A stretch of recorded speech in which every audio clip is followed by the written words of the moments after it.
Баршаңызға сәлем. Бүгін мен сүзбеден жасалатын ең дәмді сырникидің рецептісін ұсынатын боламын.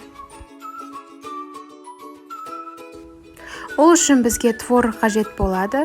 Ыдысымызға саламыз да үстінен 1,5 ас қасық қант қосамыз. Одан кейін жұмыртқаның сарысын саламыз да жақсылап араластырып аламыз. Сүзбенің негізінде майлылығы аз пайыздығын алғаныңыз дұрыс болады. Жақсылап араластырып болғаннан кейін үстінен 2 ас қасық ұн қосатын боламыз.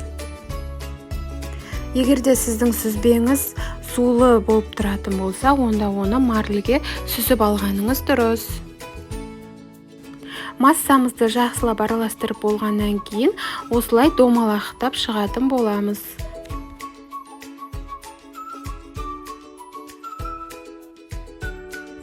Пышағымызды алып, өзіңіздің қалауыңыз бойынша бөліктерге бөліп шығамыз.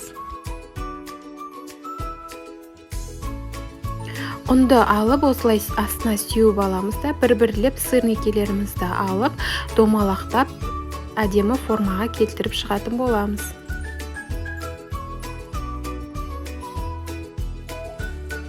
Бокалдың көмегімен осылай домалақтап, әдемі формаға келтіріп алсаңыздар да болады.